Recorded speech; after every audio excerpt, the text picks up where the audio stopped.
The breaking point.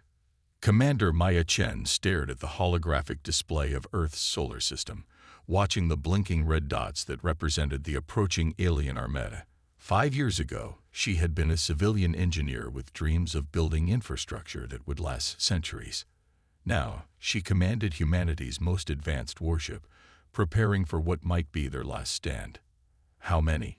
she asked, her voice steady despite the weight pressing down on her chest. Lieutenant Kaito Nakamura, her tactical officer, expanded the display with a gesture. 78 vessels confirmed. Largest fleet we've ever detected. Multiple configurations we haven't seen before. Maya nodded slowly. They're not just sending the Vorax this time. They've brought friends. The observation deck of the UES Retribution fell silent as the crew processed this information. Through the viewport, Earth hung like a fragile blue marble against the blackness of space.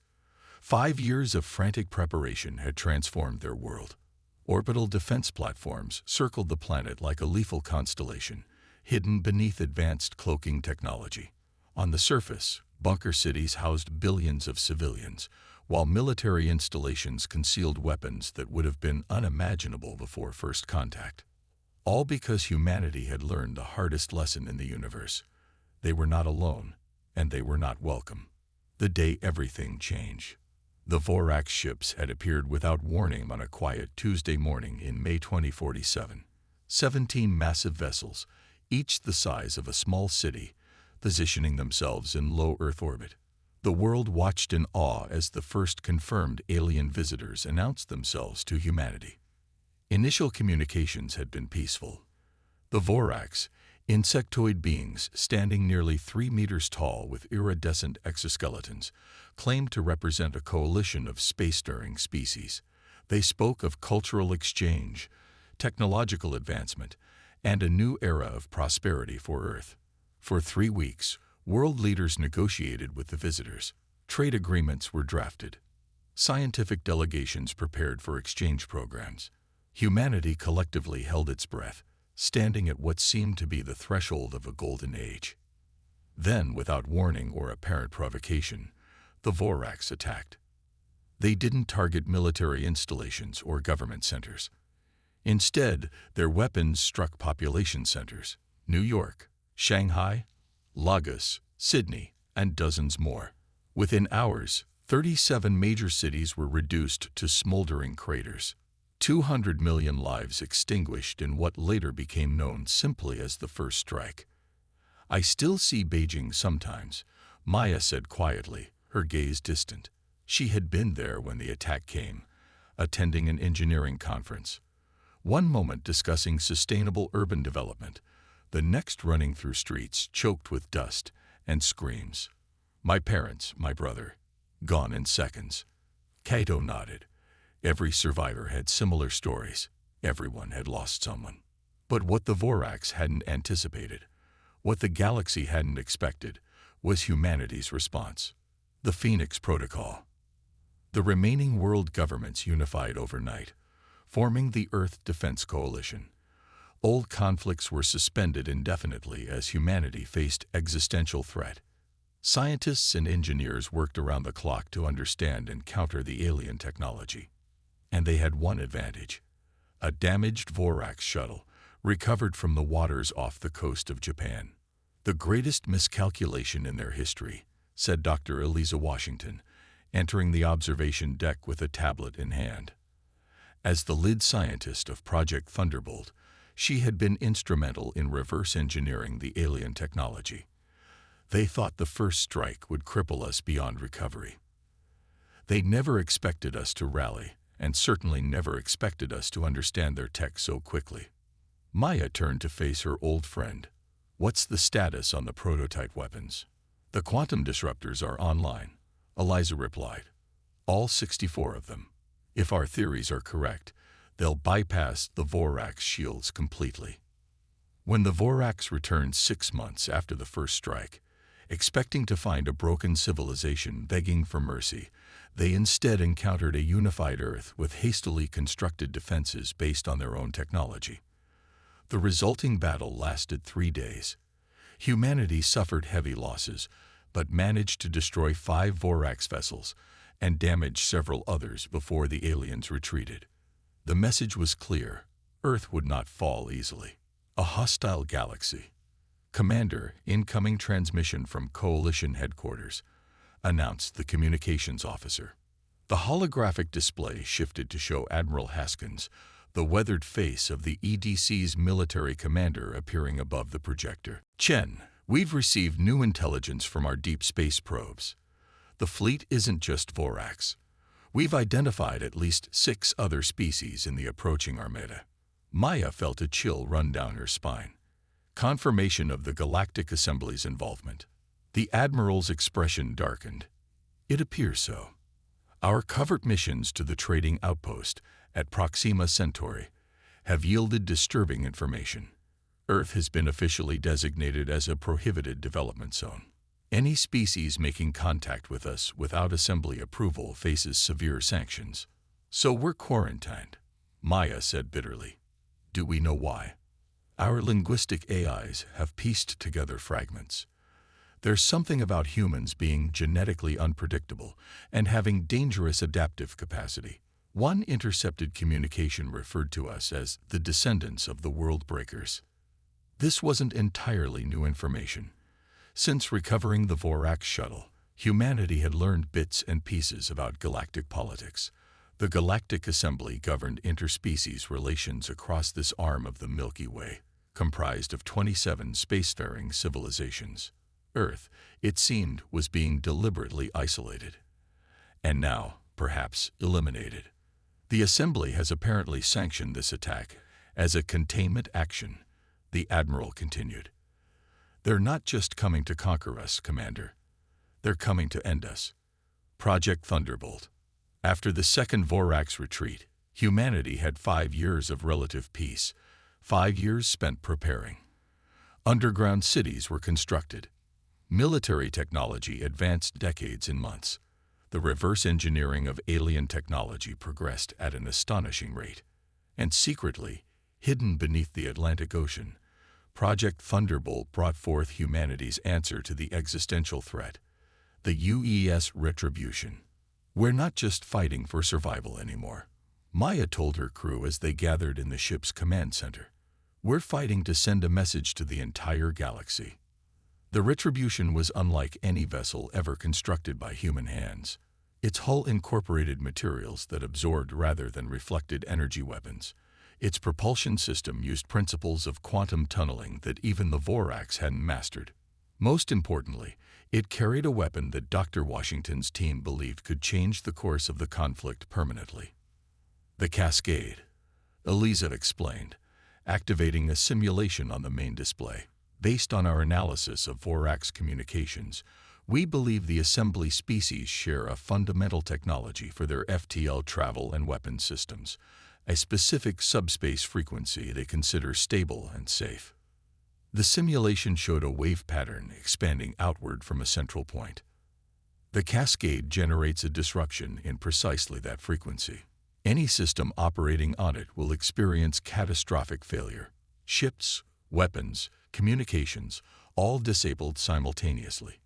Maya studied the simulation with narrowed eyes. A single shot that could disable an entire fleet. "In theory," Eliza cautioned, "we've only been able to test it on the recovered Vorax technology. And there's a catch. The power requirements are enormous. The retribution will need to get close to the fleet's command ship and will only have enough energy for one shot." "A suicide mission," Maya said quietly. Eliza didn't contradict her. The final countdown. As the alien fleet approached the outer reaches of the solar system, humanity made its final preparations. Civilians retreated to the bunker cities. Defense platforms silently tracked the incoming vessels. And around the world, people said what might be their final goodbyes. On the bridge of the retribution, Maya recorded her message to Earth. "We have always been explorers," she said, the camera capturing her determined expression. "Throughout our history, humans have crossed oceans, climbed mountains, and ventured into the unknown not because it was easy, but because it was challenging. 5 years ago, we learned we are not alone in the universe. We extended our hand in friendship and were met with violence. She paused, gathering her thoughts. Today, we send our own message to the stars. We will not be exterminated. We will not be conquered. Earth is our home, and we will defend it with everything we have. If the galaxy has declared war on humanity, then humanity accepts the challenge. As she finished recording, an alert sounded. The alien fleet had passed Neptune's orbit and was accelerating toward Earth. All stations, battle readiness, Maya ordered, her voice calm despite the thundering of her heart. Prepare to execute Phoenix Protocol. The Retribution's engines hummed to life as it rose from its underwater hangar. Across the planet, defense platforms disengaged their cloaking devices, revealing Earth's teeth to its would-be destroyers. Their shuttle docked successfully using forged credentials acquired from previous covert missions. The team, Maya, Eliza, and 2 soldiers with xenolinguistic training, moved cautiously through corridors filled with beings of countless forms. Some resembled terrestrial life, while others defied any Earth-based classification system. The Central Archives should be this way, Eliza whispered, consulting her handheld scanner. If anywhere holds information about the precursors, it'll be there. They entered a vast chamber whose walls were lined with what appeared to be crystal columns, each pulsing with internal light. At the chamber's center stood a being similar to the High Executor, but smaller, its hands manipulating holographic symbols in the air. That's an archivist, Eliza breathed. According to our intelligence, they're the Assembly's historians. Maya straightened her shoulders and approached. Their disguises, holographic overlays that made them appear as minor members of a trading species called the Tellarites, should hold up to casual inspection. Archivist, she said, using the translation device hidden in her collar. We seek information about the precursors. The beam turned all 4 eyes toward them, an unusual request from Tellarites. Your kind typically concern yourselves only with commerce. We have encountered artifacts, Maya improvised. Our consortium wishes to determine their value. The archivist studied them for a moment longer, then turned back to the crystal columns. The precursors were the first intelligence in this galactic sector.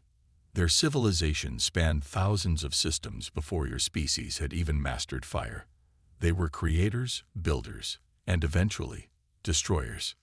Images appeared in the air between them, worlds of impossible architecture, vessels that dwarfed even the Assembly flagship currently approaching Earth. What happened to them? Maya asked. They evolved beyond physical constraints. Their technological advancement accelerated exponentially until they achieved what some call transcendence. In their final act before departing this plane of existence, they seeded worlds with genetic material, experiments to be revisited in some distant future. Maya felt a chill run down her spine. And humans carry this genetic material. The archivist's upper eyes blinked in what might have been surprise. Your interest is specific. Yes, the species-designated human shows the highest concentration of precursor markers ever documented. Your neural plasticity, your adaptive immune system, your capacity for technological innovation, all accelerated by dormant genetic sequences. And this makes humans a threat. It makes them unpredictable, came a new voice from behind them. Maya turned to find a Vorak standing in the entrance to the chamber, flanked by security drones. Its iridescent exoskeleton gleamed under the chamber's lights, mandibles clicking softly. Ambassador Kurtak, the archivist acknowledged. These researchers were just leaving. The Vorax's compound eyes focused on Maya. They are not researchers, and they are not Tellarites. They are humans, the prohibited species, the breaking storm. Back at Earth, the defensive line held its position as the alien fleet approached. Admiral Haskins watched from Coalition headquarters beneath the Rocky Mountains as the enemy vessels formed a perfect hemisphere around the planet. Status of the Retribution, he demanded. Still no communication since they departed for Europa 7. Sir, his aide reported, the countdown from the Assembly flagship will expire in 20 minutes. Haskins studied the tactical display grimly. Begin evacuation of surface installations. Move everyone to the deep bunkers. And deploy all orbital platforms. Weapons hot. On screens worldwide, citizens watched as Earth's hidden defenses revealed themselves. Hundreds of orbital platforms decloaked simultaneously, their weapons systems targeting the alien armada. Ground-based cannons emerged from mountains, deserts, and ocean floors. Humanity's preparations for this day had been thorough and ingenious. But would it be enough? Truth revealed. On Europa 7, Maya and her team were surrounded. The Vorax ambassador chittered to the security drones in its native language. "Wait," Maya said, dropping all pretense. "Before you take us, Ambassador Kurtak, don't you think your assembly colleagues would be interested to know the truth about the first strike?" The Vorax's antennae twitched. "Your deceptions are pointless, human." "I speak of Vorax deceptions," Maya countered. "We've analyzed your technology extensively. The ships that attacked Earth 5 years ago, they weren't following assembly protocols, were they? The attack wasn't sanctioned." The archivist moved closer, interest evident in its posture. "What is this human saying, Ambassador?" Maya pressed her advantage. "The Vorax discovered Earth independently during an unauthorized exploration. When they found humans and our precursor markers, they decided to eliminate us before reporting to the assembly, to claim our resource-rich system for themselves. But we fought back, and they had to fabricate a story about human aggression to justify bringing in the full assembly fleet." Kurtak's mandibles clattered furiously. "Absurd claims. The human speaks only lies." "Then why did our analysis of recovered Vorax technology show deliberate removal of assembly registry codes?" Eliza joined in. "Why did the weapons used against Earth contain isotopic markers indicating they were manufactured in Vorax territory, not assembly space?" The archivist turned all 4 eyes to Kurtak. "Is this accurate, Ambassador? Was the Assembly Council missiled about first contact with this species?" The standoff might have continued indefinitely if not for the sudden blaring of alarms throughout the station. View screens activated automatically, showing footage of the confrontation at Earth. The battle had begun. Humanity's stand. The alien fleet opened fire first, a coordinated barrage that illuminated Earth's atmosphere with deadly energy. The planet's orbital defenses responded immediately, scores of platforms unleashing weapons based on reverse-engineered technology. In the first exchange, 13 alien vessels were damaged and 3 destroyed completely. But the assembly flagship remained untouched at the fleet's center, protected by layers of smaller craft. "Phase 2 defenses online," reported an officer in Coalition headquarters. Admiral Haskins nodded grimly. "Deploy the gravity disruptors." Concealed installations on the moon activated, generating focused gravitational fields that caught 22 enemy vessels in their influence. The ships struggled against invisible forces that crushed hulls and overloaded engines. But the assembly response was swift and terrible. The flagship emitted a pulse of energy that neutralized the lunar installations completely. Then, methodically, it began targeting Earth's major defense nodes. In underground bunkers around the world, humanity watched as their carefully constructed defenses were systematically dismantled. Without the retribution and its cascade weapon, Earth was fighting a losing battle. Unexpected allies. On Europa 7, Maya watched the battle unfold with growing horror. "We need to get back to Earth now." "You will not leave this station," Kurtak declared, mandibles clicking triumphantly. "The human threat ends today." But the archivist had been busy during their confrontation, its hands moving rapidly over control interfaces. "I have accessed assembly records," it announced. "Verification complete." The Vorax expedition to Sol system was indeed unauthorized. No sanction was given for first contact or military action. The security drones hesitated, their programming conflicted by this new information.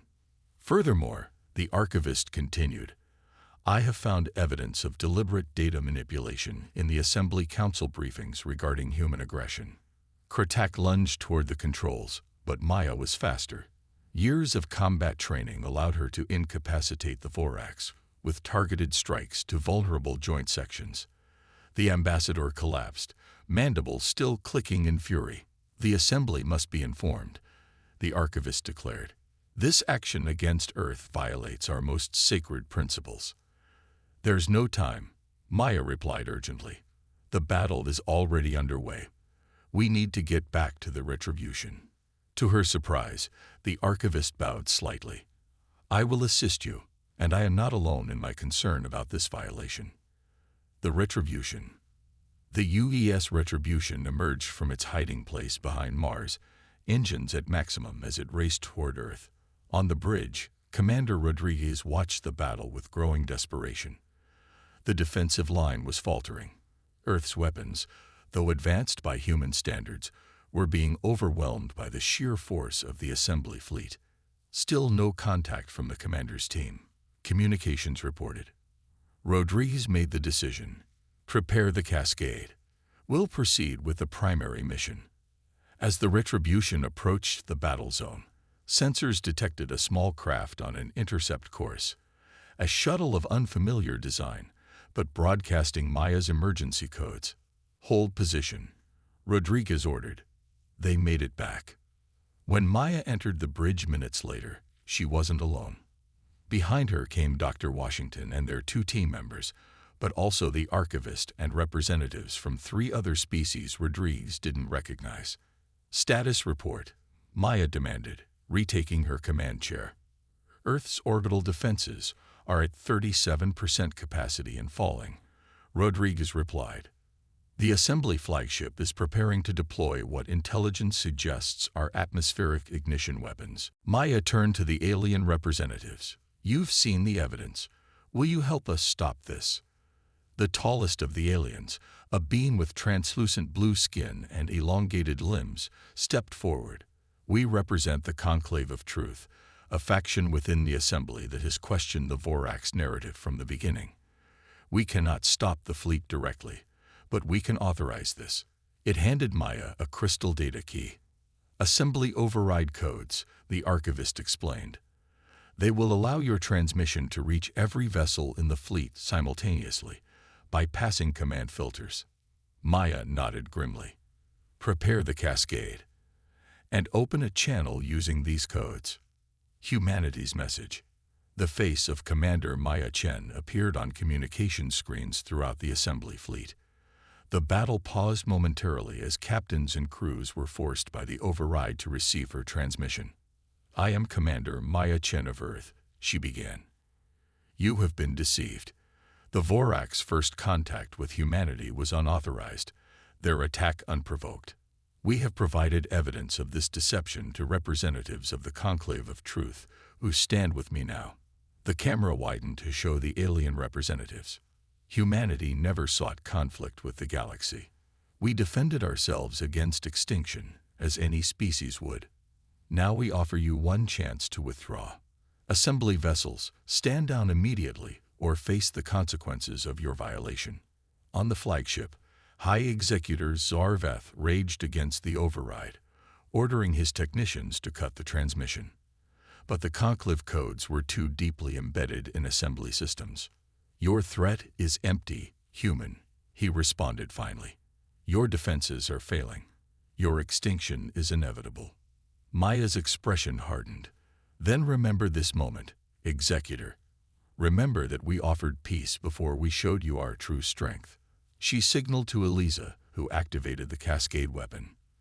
The Retribution shuddered as unprecedented energy coursed through its systems, focusing on the emitter at the ship's bow. "All assembly vessels operate on the same subspace frequency," Maya continued. "A frequency you believed was secure and stable. We've learned otherwise." The cascade fired, not a visible beam but a ripple in reality itself, expanding outward from the Retribution at superluminal speed. As it passed through each assembly vessel, systems failed catastrophically. Weapons went silent. Engines died. Communications ceased. Within moments, the entire alien fleet hung motionless in space, disabled but intact. All except the Retribution itself, whose systems were failing from the enormous energy discharge. Evacuation protocols, Maya ordered calmly as alarms blared across the bridge. All hands to escape pods. As the crew rushed to comply, Maya remained at her station and opened one final channel, this time to all vessels, Earth installations, and communications networks across the solar system. "This is humanity's message to the galaxy," she declared, her voice steady despite the chaos around her. "We did not seek this war. We do not desire conquest or expansion. We ask only to exist unmolested on our world. But make no mistake. Attack us again, and there will be no warnings, no mercy."